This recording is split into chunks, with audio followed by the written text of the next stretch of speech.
Geeks Assemble! It's Thursday, I'm Mario, and it's Geek of the Week. So obviously my intro was referencing the new Avengers trailer. If you have not seen it, you should go right now. Go. Go, go.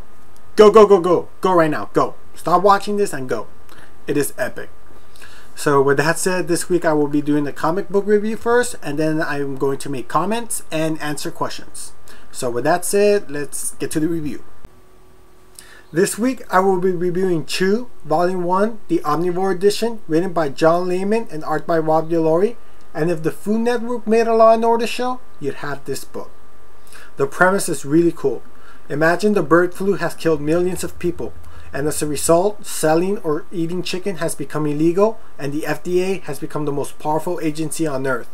The comic follows FDA agent Tony Chew, who investigates and solves food-related crimes, which there are many because the food black market has sprung up as a result of this chicken prohibition. Criminals are selling eggs, chicken meat, any sort of poultry products. However, there's a twist. Tony Chew is no ordinary agent. He is cybopathic, which means he gets psychic visions from anything he eats. He eats an apple, he knows where the apple was grown. He eats some sort of meat, he knows all the life history of that meat. So when I mean he gets psychic visions from anything he eats, I do mean anything he eats. Frankly, it causes for some really stomach churning scenes. I recommend not to read this book during, before, or after a meal. So basically the swimming rule applies. The writing is funny, clever, and original. The dialogue is witty, so if you're a fan of that, you really would enjoy this book. It reads like a crime story, but with a sci-fi twist to it. The artwork is some of the best artwork out there. It's amazing. There's these great single and two-page splash pages that I spend a lot of time viewing just to notice every little detail the artist puts in. Panel for panel, he really enhances the story, and it's exquisite to watch, really. The artist and the writer complement each other's work so well. It's amazing.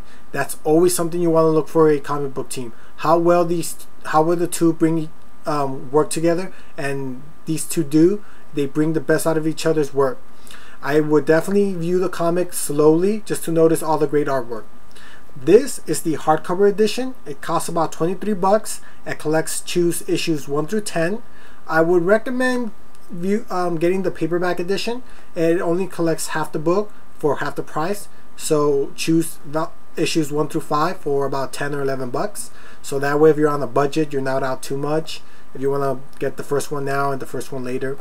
Yeah. So ultimately, I definitely would say people should pick up this book. It's an original premise and an original idea, and I'm always looking for something new to read. Just like a new type of story. A new idea that I've never seen in any sort of way. I would rate this book at 4.5 stars. And I hope people can pick it up, and I hope people enjoy it. Now it's time for some comments. I would like to give a shout out to Coolio Vids. Hopefully he will be back soon. Luluco could not make it this week. She is busy fighting ninjas with mean looks and snarky remarks.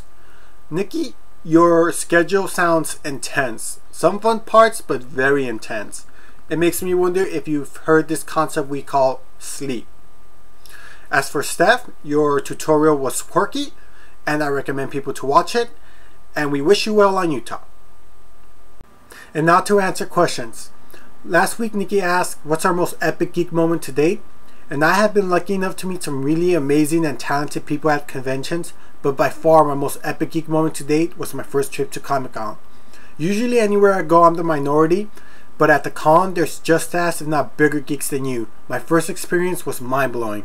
Which actually leads me to last week's video, which I'm also posting a link for this week, and that's Morgan Spurlocker's Comic-Con movie. I'm very excited to see it, and I'm looking forward to it. And now Steph's question of what would be my superhero name and why. I would be Mario the Vulgar, and why? Because I would dress like a Viking and shout nothing but profanity, but creative profanity. So I would be very vulgar. So that answers that question. And that's it for me this week. I hope you've enjoyed this video. Comment, subscribe. Let me know if you agree with my analysis of the comic book. I always enjoy a lively debate. Even if you disagree, just comment. And watch the other Geeks of the Week video. I will catch you all next week, and stay tuned for Nikki tomorrow. Until then, later.